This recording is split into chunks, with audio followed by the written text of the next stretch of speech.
Ji, one sentence should have one main idea. हमने पहले discuss किया कि एक सेंटेंस के अंदर एक आइडिया आपको रखना चाहिए, and any other idea in this sentence must be closely related to it. यानी कि अगर आप सेंटेंस को बढ़ाते हैं तो फिर दूसरे वाला हिस्सा जो है वो पहले वाले के साथ मैच करना चाहिए। Words in a sentence should be correctly arranged so that the ideas clearly express your meaning. जो अरेंजमेंट ऑफ द वर्ड्स है, अरेंजमेंट ऑफ द वर्ड्स क्या मुराद ये है, अगले सेंटेंस के अंदर हमने इसको क्लियर किया है कि जो चीज़ इंपॉर्टेंट है आपके मैसेज के अंदर आप उसे फिक्रे के शुरू में लेके आए, और जो अनइम्पॉर्टेंट है या लेस इंपॉर्टेंट है आप उसको फिक्रे के सेकंड पार्ट के अंदर आप लेके आए। The quality that gives force two important parts of sentence, यानी कि वो क्वालिटी, वो चीज़ जो आपके सेंटेंसेस को एम्फोसिस देती है।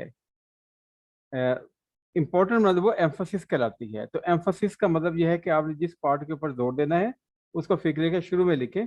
You must decide what needs emphasis. आपको पता होना चाहिए कि आपके सेंटेंस के अंदर किस पॉइंट को एम्फोसिस आपने देना है। Most often put main ideas up front with in a sentence. ये जो हमने पहले बात की, आप इसको पहले लिखें जो इंपॉर्टेंट आइडियाज हैं आपके।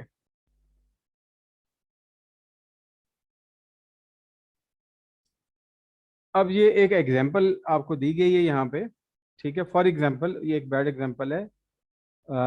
मसलन कोई शख्स ये लेटर लिखते हैं अरशद साहब को, dear Arshad, I wanted to write you a quick note about Sohail who is working in your department. He is a great asset and I would like to talk to you more about him when you have time, sincerely. ठीक है, अब हम देखते हैं कि इसमें क्या मसाइल हैं, इसमें क्या चीज़ें होनी चाहिए। इसमें हमें क्लैरिटी नहीं दी गई सोहेल के बारे में। तो गुड एग्जाम्पल क्या है कि dear Arshad, I wanted to write you a quick note about Sohail Ahmed who is working in your department. अब आगे इसको एक्सप्लेन करें। इन रिसेंट वीक्स, गुज़श्ता कुछ हफ्तों में, he has help the IT department through several pressing deadlines on his own time. कि वो job time के अलावा भी आके उसने आईटी डिपार्टमेंट को काफ़ी फैसिलिटेट किया है। We have got a tough upgrade project due to run over the next 3 months and his knowledge and skills would prove invaluable. अगले 3 महीनों में हमें एक प्रोजेक्ट को अपग्रेड करना है और उसके लिए हमारे पास टाइम बहुत कम है। could we please have his help with this work? क्या हम उसकी मदद ले सकते हैं अपने इस काम के लिए? I would appreciate speaking with you about this. When is it best to call you to discuss this further? Best wishes. अब पहले और दूसरे मैसेज को अगर हम कंपेयर करते हैं तो हम देखते हैं this second message is much clearer because the reader has the information he needs to take action.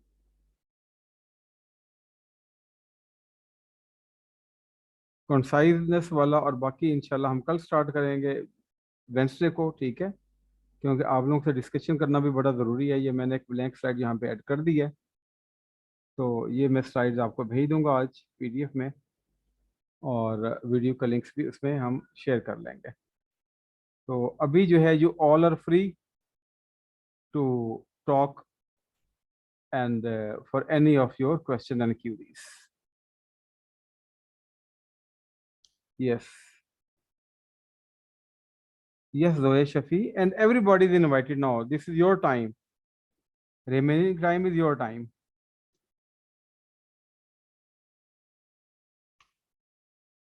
Yes.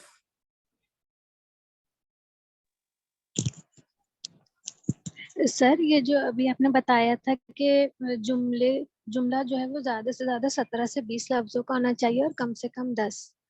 ठीक है। तो इसमें जो हम अक्सर ये भी बताया गया आपने कि अगर 40 अल्फाज पर हो तो वो बिल्कुल अपने मायने भी खो देता है। जी। तो अगर कोई चीज तवालत ले रही हो और वो जरूरी भी हो तो इसको कंटिन्यू कर सकते हैं। अच्छा, एक सेकंड दीजिएगा, लाइट चलेगी, मैं जरा चीज़ें इलेक्ट्रिकल बंद कर दूं।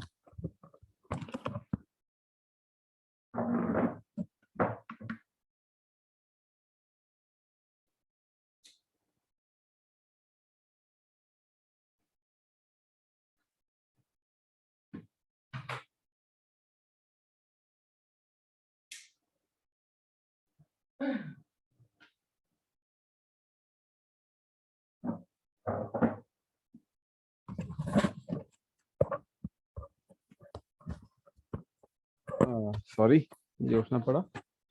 जी बिल्कुल आप उस पर कर सकते हैं, लेकिन देखें पॉइंट वहीं पे आ जाता है प्रोसेस ऑफ कम्युनिकेशन में। आप ये इतना बड़ा फिक्रा किसके लिए लिख रही हैं? लोग ज्यादा बड़े फिक्रे इतने पसंद नहीं करते। आप लिख सकती हैं, प्रोस के अंदर लोग लिखते रहे हैं। चार्ल्स लैम्ब एक बहुत बड़े एसेइस्ट का नाम है, सर अर्शद यकीनन जानते होंगे। उसका एक कमाल ये था कि उसने 28 सेंटेंसेस के ऊपर मुश्तमिल एक फिक्रा लिखा था। 27 और 28, आई am not exact about it. 27 या 28 सेंटेंसेस के ऊपर उसने एक फिक्रा लिखा, पूरा एक सेंटेंस लिखा था, जिसे कमाल कहा जाता है। लेकिन you are not Charles Lamb, I am not Charles Lamb. हमारा पर्पस क्या होता है कि हम जो सामने वाला हमारा जो रीडर है वो बोर ना हो जाए। आप खुद बताएं कि अगर 5 लाइनों के ऊपर मुश्तमिल एक सेंटेंस आपको पढ़ना पड़े और फ्रीक्वेंटली पढ़ना पड़ता है, वुड यू रीड इट? तो no. Business writing, business communication का मकसद ही यही है कि आप लिख तो खुद रही हैं, बट आप किसी और के लिए लिख रही हैं। आपको वो देखना है कि आपके ऑडियंस के पास टाइम नहीं है, आपके रीडर के पास टाइम नहीं है, उससे और भी बहुत सारी चीजें गो थ्रू करनी है। वो एक क्लिक के अंदर कितने ब्लॉग एक बंदा रीड कर सकता है? अगर आप अपीलिंग नहीं है, आपका ब्लॉग शॉर्ट नहीं है, आप ब्लॉग के ऊपर ही मेरे ख्याल में बात कर रही है, वो शॉर्ट नहीं है, तो वो अपना इंटरेस्ट लूज कर जाएंगे। कितनी किताबें प्रिंट होती हैं लेकिन बहुत कम उनकी सेल होती है। वजह क्या होती है कि लोग अपने रीडर को ध्यान में रख के जो कुछ उन्हें आता है, जितना नॉलेज है, वो अपना नॉलेज लिखते चले जा रहे हैं। रिजल्ट क्या है? सेल्स नहीं है, सेल्स कम है उसके लिए। ठीक है बिल्कुल। जी। बाकी लोग, ये अभी आपका टाइम है, बोले शाबाश।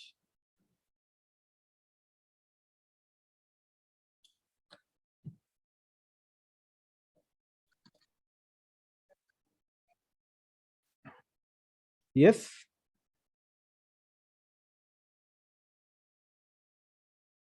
Miss Shadia, miss Noma, Ayma, Zainab, sir Arshad, बोले कोई सवाल सवाल करें इसमें। इस Ummul Baneen, there are so many people here.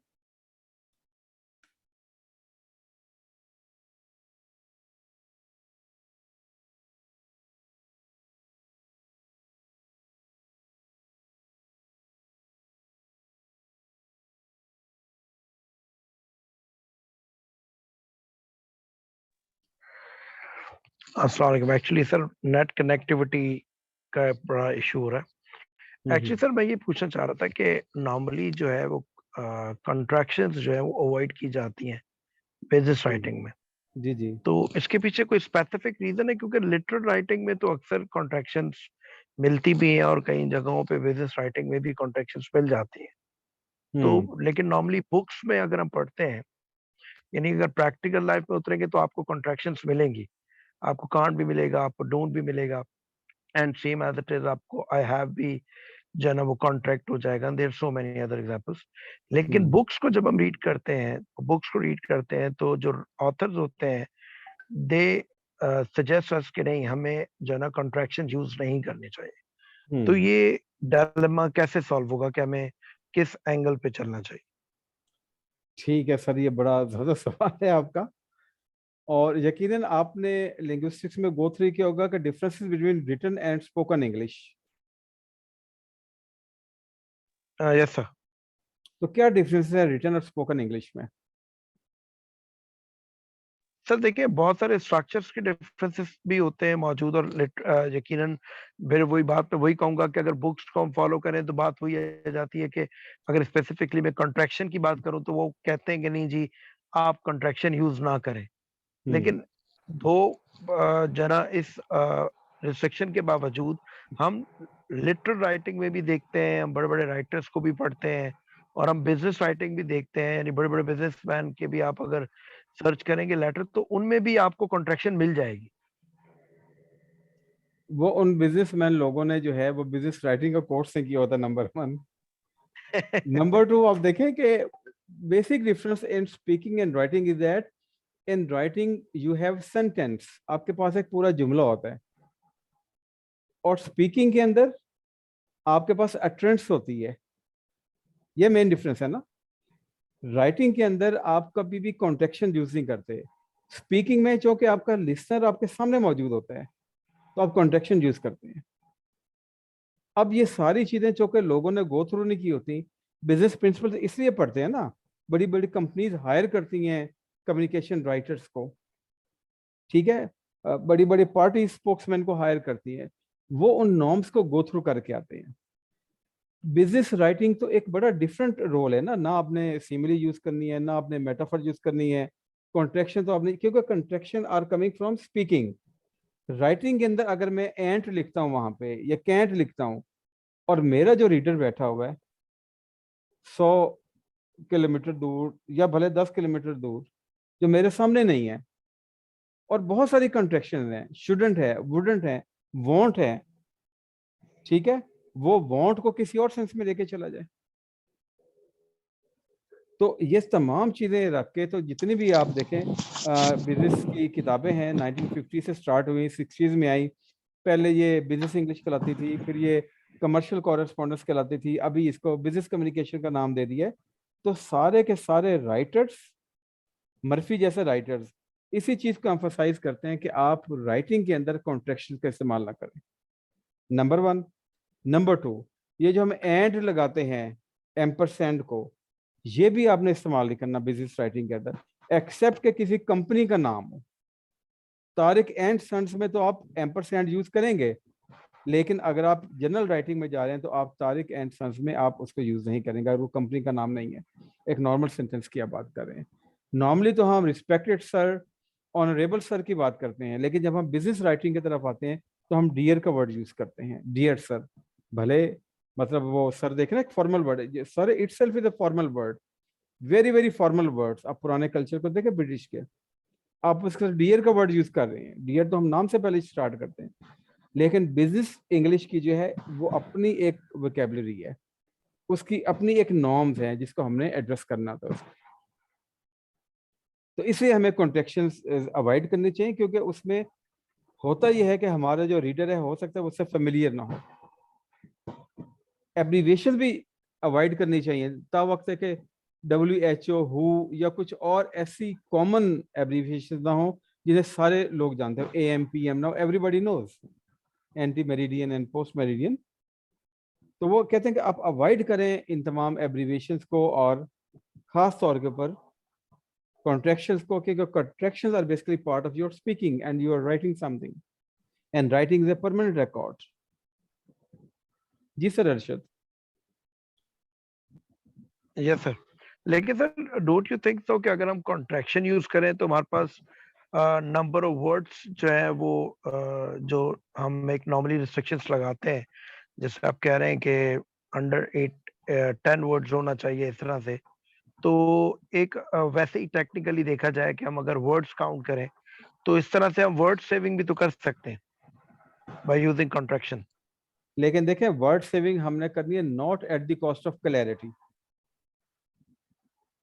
प्रेसी writing में भी यही रूल पड़ती है ना कि आपने इसको कंसाइज करना है, प्रिसाइज करना है, but not at the cost of clarity. जब आप कंट्रैक्शन यूज कर रहे हैं तो आपके पास क्या गारंटी है कि सामने वाले को ये चीज क्लियर हो जाएगी। या जैसे व्हाट्सएप की हम लैंग्वेज यूज करते हैं, अब तो हम देखें ना, मतलब चीजें जो हमारे जहन में आ रही होती हैं हम वही लिख लेते हैं, जो सोशल मीडिया से हम पूरा दिन मैसेजिंग कर रहे होते हैं वो चीजें हमारी फॉर्मल राइटिंग के अंदर भी आ रही होती हैं। आप एसएप लिखते हैं, ASAP, सामने वाले को नहीं पता। आप, मैंने कहा ना, शुडंट, एंट, और भी बहुत सारी ऐसी कॉन्ट्रैक्शन जो हो सकता है कि आपके रीडर को नहीं पता हो कि उसका क्या मतलब है। तो फोकस क्या है आपकी क्लैरिटी के ऊपर, ठीक है। तो क्लैरिटी आपकी कब कंप्रोमाइज होती है, जब आप मैसेज हाफ करते हैं या वहां पे कॉन्ट्रैक्शन का इस्तेमाल करते हैं। तो इसलिए बिजनेस राइटर्स कहते हैं कि in order to avoid any doubt about the clarity of your sentence, you have to avoid using contractions। लेकिन फिर भी लोग यूज करते हैं, प्रैक्टिस में यही है, लेकिन नहीं करनी चाहिए। Technically this should not be used.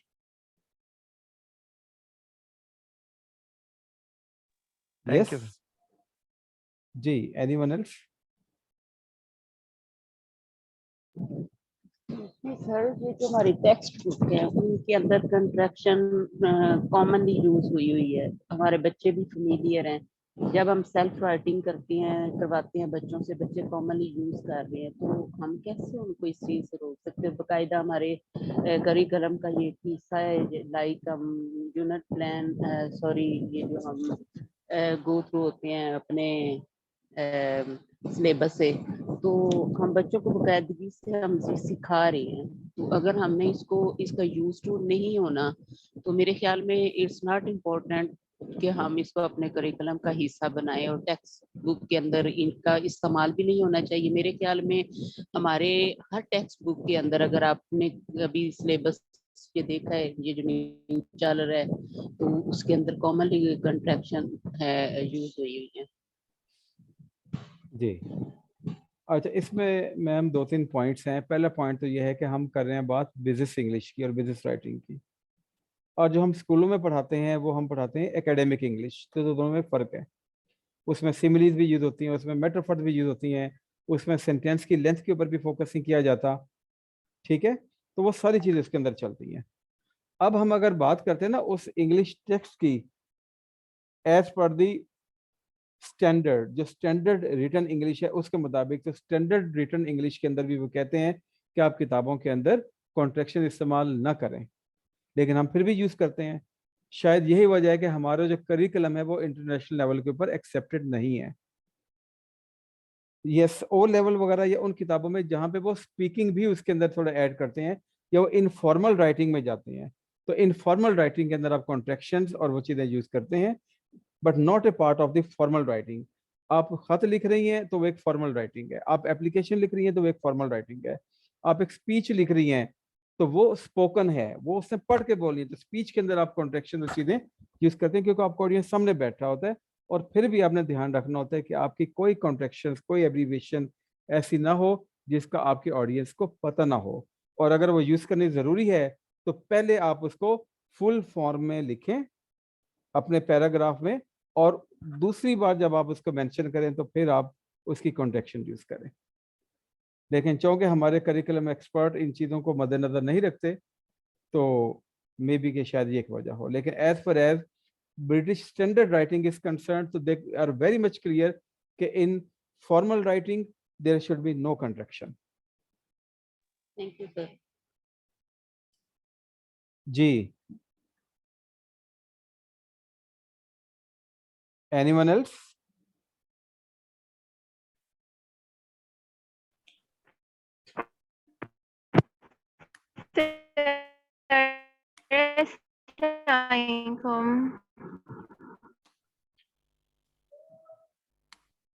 Can you repeat yourself, Ma'am Umal Baneen? Voice was a bit shaky.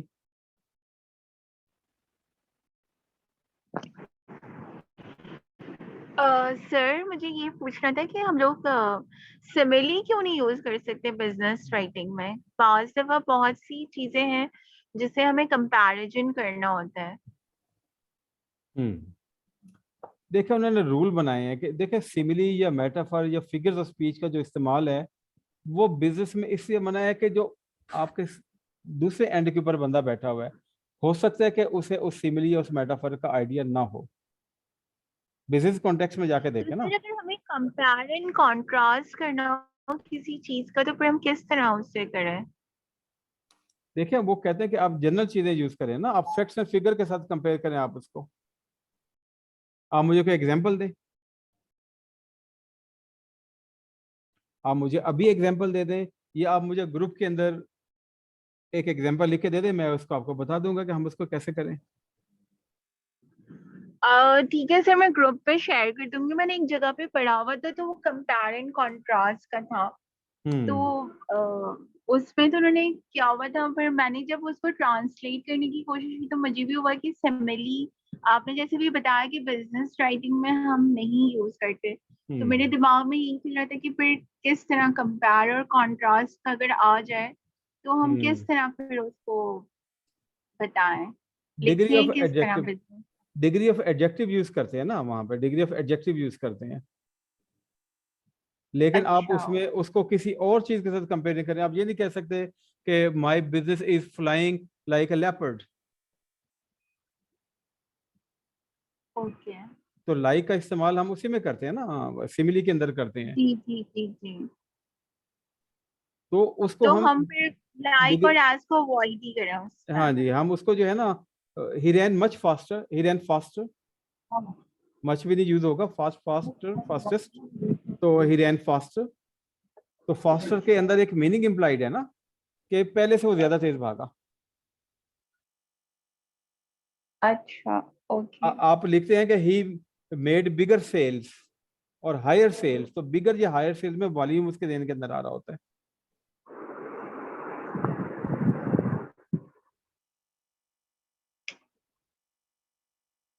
ठीक है। ठीक है, yes, anyone else? I think figure of speech जो सर है वो इमेजिनरी लैंग्वेज है, फॉर जी। दैट रीजन हम उसको बिजनेस में यूज नहीं कर सकते, क्योंकि फिगर ऑफ स्पीच हमेशा उस कंपैरिजन और कंट्रास्ट में यूज होगा जो कि इमेजिनरी होगा। रियली जैसे पर्सोनिफिकेशंस है, जैसे जो मेटाफॉर्स है, तो नॉर्मली इमेजिनरी होती है, तो आई थिंक एलिट्रेशन है। फॉर दैट रीजन हम यूज नहीं कर सकते। और यही वजह है कि प्लेटो ने कहा था कि मेरी जो आइडियल रिपब्लिक होगी उसमें शायरों की कोई जगह नहीं होगी, क्योंकि वो एक ऐसी लैंग्वेज यूज करते हैं जो आम बंदे की समझ में नहीं आती।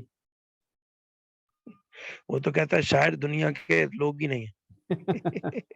और फिर वो बड़ा अरसा an Apology for Poetry Philip Sidney की, और बड़ा अरसा ये चीजें चलती रही।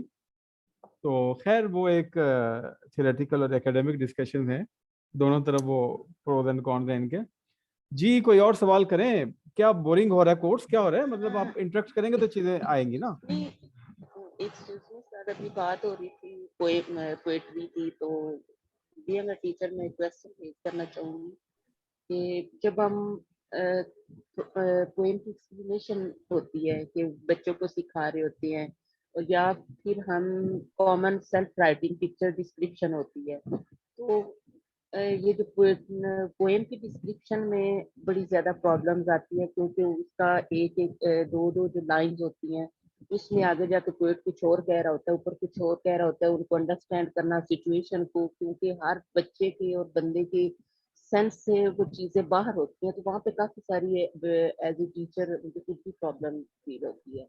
लाइट्स अगर ब्रीफ कर दी इसके ऊपर, तो ये है तो बिजनेस राइटिंग से हट के, तो उसको कैसे कवर किया जाए, क्योंकि एज ए टीचर ये मुझे प्रॉब्लम ऑफनली होती है। देखिए मैम, ये जो पोइट्री है ना, जाहिर है ये लिटरेचर का एक हिस्सा है। नॉवल, ड्रामा, पोइट्री, तीन मेन उसकी चीज़ें हैं। तो इसमें ना आपको बहुत बैकग्राउंड स्टडी करना पड़ती है, बहुत चीज़ें गो थ्रू करना पड़ती है एक सिंपल लाइन को एक्सप्लेन करने के लिए। और ब्रिटिश पोइट्री में ज़्यादातर आपको ग्रीक मैथोलॉजी और आपको बिब्लिकल रेफरेंसेस जाके मिलते हैं। और हमारे यहाँ पोइट्री भी कोई टी.एस. एलियट या किसी और 20वीं सदी के शायर की नहीं पढ़ाई जाती। लॉर्ड टेनिसन की पढ़ाई जाएगी, विलियम वर्ड्सवर्थ की पढ़ाई जाएगी, विलियम शेक्सपियर की कोई चीज़ होगी। तो ऐसे बहुत पहले होती हैं चीज़ें। ये बिगर लेवल के ऊपर तो ठीक है, लेकिन छोटे लेवल के ऊपर जब हम चीज़ें करना शुरू करते हैं, तो आई थिंक अगर अमेरिकन लिटरेचर इसमें इंट्रोड्यूस किया जाता है तो वो बड़ा मॉडर्न है और बड़ा सिंपल है, चीज़ें आसान हैं। लेकिन जो आप बात कर रही हैं और जो हमने भी पंजाब टेक्स्ट बुक बोर्ड में चीज़ें पढ़ी हुई हैं, वो वाकई बहुत मुश्किल है। उसके लिए आपको बहुत स्टडी करना पड़ता है। उसका एक तरीका ये है कि अब हर चीज़ आपको चौंके ऑनलाइन अवेलेबल है। हर किस्म की जो पोइट्री है, आपको यूट्यूब के ऊपर जाएं, आपको उसकी एक्सप्लेनेशन मिल जाती है। वर्ड मीनिंग भी एक्सप्लेन किए होते हैं, प्लस जो है पूरी पूरी पोएम जो है वो एक्सप्लेन की होती है। मैं खुद जब वो बच्चे को कोई चीज़ पढ़ानी होती है, जैसे मदर टू सन एक छठी जमात में पोएम है, तो जाहिर है कि अब हम लिटरेचर से इन टच नहीं है, तो मैंने आराम से यूट्यूब लगाई, उसके अंदर एक टीचर ने बड़ा बेहतरीन एक्सप्लेन किया हुआ था, मुझे भी समझ आ गई, उसे भी समझ आ गई, और फिर मैंने उसको रिवर्ड करके उसको बता दिया। तो वो जब रिपीट हुई वो चीज़, उसको उसका आइडिया हो गया। तो हमें टेक्नोलॉजी को ज़रूर इस्तेमाल करना चाहिए, इन चीज़ों से ज़रूर फ़ायदा उठाना चाहिए, जो कि एक कलेक्टिव लोगों की एफर्ट है, और अपने आप को उससे बहरामंद करना चाहिए। सर ये तो बिल्कुल ठीक है, इसको नेट को यूज किए बगैर हम एक्सप्लेनेशन दे ही नहीं सकते, क्योंकि वो उसका थीम बड़े कम लोगों को समझ जाता है, और बड़े जो जीनियस और बड़े जी। उसको अंडरस्टैंड करने वाले लोग हैं, और जब बच्चे घर से करके लाते हैं तो वो हर बच्चे का थीम अलग अलग होता है, वहां पे फिर उनको एक ही प्लेटफॉर्म पे लेके आना वो भी थोड़ा मुश्किल हो जाता है, लेकिन जाहिर है फिर इसको यूज करते हुए नेट को तो वो काफी हेल्प मिल जाती है और बच्चों को खुद से देना। जब इंडिविजुअल वर्क वो मांगते हैं कि हर बच्चे का पेयर में आए या ग्रुप में आए या इंडिविजुअल हो, तो डिफिकल्टीज आती हैं। तो ये क्वाइट डिफिकल्ट है कि हमारे करिकुलम में इस तरह की पोएम्स की डिस्क्रिप्शन और ये इररेलेवेंट चीजें हैं जो हमारे स्टैंडर्ड से हट के अंदर हमारे सिलेबस के अंदर हैं, जो हमारे बच्चों की समझ से बहुत बाहर है, और लेकिन हम उसको फिर भी गो थ्रू होते हैं और करते हैं हम उनको। हमारे टीचर के समय से भी बाहर हैं और बहुत ऐसी किताबें लगाई हुई हैं लाइक अंडरस्टैंड एंड कम्युनिकेट, जिसके आपके पास कोई की बुक ही नहीं है, यानी कि टीचर भी अगर किसी आंसर को देखना चाहे, उसको वेरीफाई करना चाहे, तो उसके पास कोई ऐसी चीज़ नहीं है। और वो हमारे स्कूल में स्टेप अहेड है या कम्युनिकेट एंड अंडरस्टैंड है, अंडरस्टैंड एंड कम्युनिकेट है। तो ये बहुत ज़्यादा ऐसी किताबें लगाई हुई हैं। अब आई डोंट नो कि what is the reason behind selection and nomination of such books. Thank you sir. चलें, अगर किसी और का कोई सवाल नहीं है तो फिर थैंक यू वेरी मच। मेरे लैपटॉप की बैटरी भी अभी थोड़ी कम रह गई है, तो इंशाल्लाह परसों हम बाकी की ये सीज जो है 6 जो रह गई हैं आउट ऑफ 7 ये हम गो थ्रू करेंगे विद एग्जांपल्स। आपको मैं भी ये हैंड आउट वगैरह शेयर करता हूँ प्रेजेंटेशन का, तो आप इसको थोड़ा गो थ्रू करें और थोड़ा फीडबैक दिया करें, इंटरेक्ट किया करें। ये चीज़ें मैं आपको पढ़ा रहा हूँ, ये सारी चीज़ें ऑनलाइन अवेलेबल हैं, कोई नई चीज़ नहीं है। नई चीज़ है आप लोगों का इकट्ठे होना, मुख्तलिफ बैकग्राउंड से आप लोग एक जगह पे इकट्ठे हुए हैं, तो कम्युनिकेट करें, बातचीत करें, लिखें, मैसेजिंग करें, आप ग्रुप के अंदर करें, अपने ग्रुप्स बनाएं, अपने अपनी प्रोडक्ट्स बताएं कि आप क्या करते हैं, आपकी जॉब क्या है, आपको क्या मुश्किलात हैं जॉब में, राइटिंग का उसमें क्या रोल है, आपको राइटिंग में कहाँ कहाँ पे प्रॉब्लम आ रहे हैं। तो ये सारे अपनी एफर्ट, माशाल्लाह सारे मैच्योर लोग हैं, अपनी एफर्ट्स पुल इन करेंगे तो आप देखेंगे कि आपकी लर्निंग ज़्यादा बेहतर हो गई, इनफॉर्मल हो जाएगी और आपको चीज़ों की समझ आना शुरू हो जाएगी। और जितना आप लिखेंगे और कम्युनिकेट करेंगे, मुझे भी एक आइडिया होगा कि आप लैंग्वेज में कहाँ पे स्टकअप हैं, और फिर मैं आपको वो चीज़ें भी इंशाल्लाह ग्रुप में भी शेयर करूँगा और डिस्कशन में भी लेके आएंगे। ठीक है,